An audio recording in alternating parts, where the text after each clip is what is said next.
श्वास शरीर और भावनाओं के बीच का सेतु है। श्वास को नियंत्रित करके आप परेशान, भयभीत और क्रोधित होने की स्थिति से शांत, केंद्रित और संतुलित स्थिति में आ सकते हैं। प्राणायाम में श्वास अभ्यास शामिल है जो हमारे पूरे शरीर और उसके अंगों को ऑक्सीजन युक्त रक्त प्रदान करता है। हमें 54% ऊर्जा वायु से प्राप्त होती है। इसलिए स्वस्थ अस्तित्व के लिए प्राणायाम के महत्व को समझना बहुत आवश्यक है। स्वास्थ्य विशेषज्ञों के मुताबिक प्राणायाम ऐसा ही एक अभ्यास है जो शरीर को अंदरूनी शक्ति प्रदान करने के साथ तमाम तरह की गंभीर बीमारियों से सुरक्षित रखता है। विशेषज्ञों के मुताबिक प्राणायाम श्वास नियमन का अभ्यास है। शारीरिक और मानसिक स्वास्थ्य को ठीक रखने के लिए प्राणायाम काफी लाभदायक साबित हो सकता है। आज हम आपको चंद्र कपालभाति प्राणायाम करने की विधि, उसके लाभ तथा उसे करने में बरती जाने वाली सावधानियों के बारे में विस्तृत रूप से बताने जा रहे हैं। चंद्र कपालभाति प्राणायाम करने के लिए किसी भी आसन में व्यवस्थित हो जाइए। हम आपको यहाँ पर पद्मासन लगाकर बताने जा रहे हैं। कमर सीधी रखें। अब दाएं हाथ की 2 उंगलियों तर्जनी और मध्यमा को दोनों भौं के बीच स्थित करें। दाईं नासिका को अंगूठे से बंद करें, अर्थात चंद्रभेदी प्राणायाम की मुद्रा में स्थित हो जाएं। अब इस स्थिति में कपालभाति प्राणायाम प्रारंभ करें। कपालभाति करने के लिए श्वास धीमी गति से लें और जब उसे छोड़ें तो तेजी के साथ छोड़ें। जब श्वास छोड़ें तब नाभि को अंदर की ओर धक्का मारें, ऐसे जैसे आप नाभि को मेरुदंड से छूने की कोशिश कर रहे हो। 20 से 25 बार तक कपालभाति करें। यह 1 चक्र होगा। केवल इस प्राणायाम का अभ्यास कर रहे हैं तो इसे 3 चक्र तक करें। अन्य प्राणायाम के साथ इसे 1 चक्र करना पर्याप्त होगा। जिन लोगों को ध्यान लगाना आता है वे आज्ञा चक्र पर अपना ध्यान लगाएं तथा जिन्हें ध्यान लगाना नहीं आता वे दोनों भावों के बीच में या आती जाती श्वास पर अपना ध्यान व्यवस्थित करें। चंद्र कपालभाति प्राणायाम करने के लिए किसी भी आसन में व्यवस्थित हुआ जा सकता है, फिर वह सिद्धासन, पद्मासन, अर्ध पद्मासन, वज्रासन, स्वस्तिकासन या फिर सुखासन ही क्यों ना हो।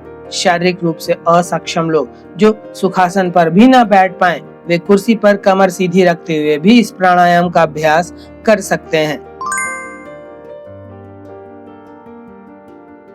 चंद्र कपालभाति प्राणायाम के अभ्यास से अभ्यासी सहनशील बनता जाता है तथा मानसिक रूप से भी शक्तिशाली बनता है।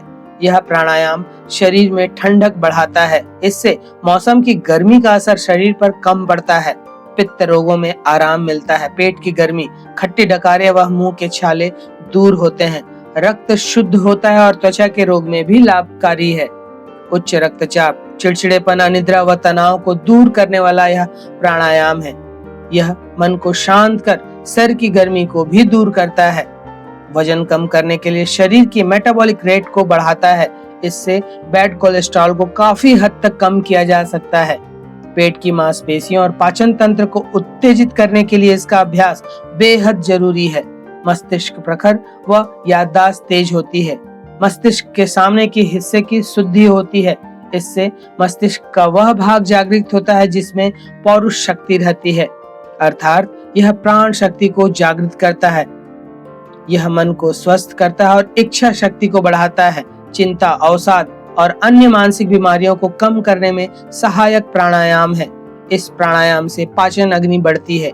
पेट की मांसपेशियों को सक्रिय करता है जो कि मधुमेह के रोगियों के लिए अत्यंत लाभदायक है। एकाग्रता व मानसिक आत्मविश्वास में वृद्धि होती है। अनिद्रा, माइग्रेन के रोग में भी बेहद लाभप्रद प्राणायाम है। इसके अभ्यास से शरीर में वर्षों से जमी हुई अशुद्धियां भी बाहर निकल आती हैं। यह न सिर्फ शरीर बल्कि मन को भी शांत रखने में सहायक है। रक्तचाप संतुलित होता है तथा लकवा आदि के इलाज में भी लाभ मिलता है। अभ्यासी शुद्ध चरित्र वाला तथा संकल्पवान बनता है। निर्णय क्षमता का विकास होता है। चेहरे की कांति व सौंदर्य में वृद्धि होती है। गर्मियों के मौसम में करना यह बेहद लाभदायक प्राणायाम है। ऐसा इसलिए क्योंकि यह शरीर को ठंडा करने का काम करता है। पेट की गर्मी से लेकर पैरों की जलन तक को शांत करने में यह प्राणायाम बहुत लाभदायक है। अगर कोई भी व्यक्ति इस प्राणायाम का नियमित रूप से अभ्यास करता है तो वह अपनी आंखों की समस्या से जल्द ही छुटकारा पा सकता है। इस प्राणायाम के नियमित अभ्यास से चर्म रोगों में भी लाभ पहुंचता है। प्राणायाम को करने से शरीर की थकान दूर होकर शरीर में फुर्ती आती है। चंद्र कपालभाति प्राणायाम संस्कृत भाषा का शब्द है। सांस लेने के लिए मनुष्य के पास 2 नासिकाएं होती हैं। योगा में उन्हें नाड़ी कहा जाता है, जिसमें दाहिनी नासिका को सूर्य नाड़ी कहा जाता है और बाईं नासिका को चंद्र नाड़ी के रूप में जाना जाता है। चंद्र भेदी प्राणायाम की प्रक्रिया में हम बाईं नाक का प्रयोग श्वास को लेने के लिए करते हैं। श्वास लेने से नाक ठंडी होती है और श्वास छोड़ने से नाक गर्म होती है, इसलिए जब बाईं नाक से सांस अंदर लेते हैं तो यह श्वास हमारी ईड़ा नाड़ी से होकर गुजरती है। ईड़ा नाड़ी को चंद्र नाड़ी भी कहा जाता है। चंद्र सामान्य तौर पर ठंड की निशानी होती है या फिर कहें तो शीतलता की निशानी होती है, और जब हम बाईं नाक से श्वास लेते हैं तो यह श्वास हमारी ईड़ा नाड़ी से होकर गुजरती है, जिसके कारण हमारे पूरे शरीर में शीतलता का संचालन होता है। और इसी नाड़ी के नाम पर चंद्र भेदी प्राणायाम में चंद्र का उपयोग किया गया है और पूरे शरीर पर शीतलता का नियंत्रण प्राप्त करना चंद्र भेदी प्राणायाम में चंद्र भेदी शब्द की उत्पत्ति करता है। कपालभाति शब्द 2 शब्दों से मिलकर बना है। पहले शब्द कपाल का अर्थ सिर की हड्डी से है, जबकि दूसरे शब्द भांति का अर्थ चमकने से है, जबकि तीसरे शब्द प्राणायाम का अर्थ श्वास लेने और छोड़ने की विशेष विधि से है। चूंकि इस प्राणायाम में चंद्र भेदी और कपालभाति दोनों ही प्राणायाम एक साथ किए जाते हैं, इसलिए इसे चंद्र कपालभाति प्राणायाम कहते हैं। किसी भी तंदुरुस्त व्यक्ति को उसके चमकते हुए माथे, मस्तक या सिर से पहचाना जा सकता है।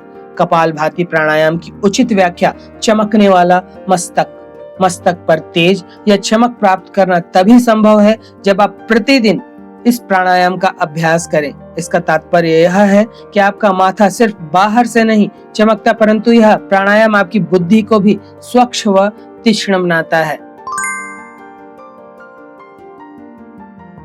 चंद्र कपालभाति प्राणायाम के अभ्यास से शरीर की हजारों नाड़ियां व चक्र शुद्ध होते हैं तथा सभी 7 प्रमुख चक्र स्पंदित होते हैं। यह सभी 7 चक्र स्वस्थ, सक्रिय व संतुलित होते हैं तथा कुंडलिनी ऊर्जा मूलाधार से सहस्त्रार की ओर ऊर्ध्वगामी होती है।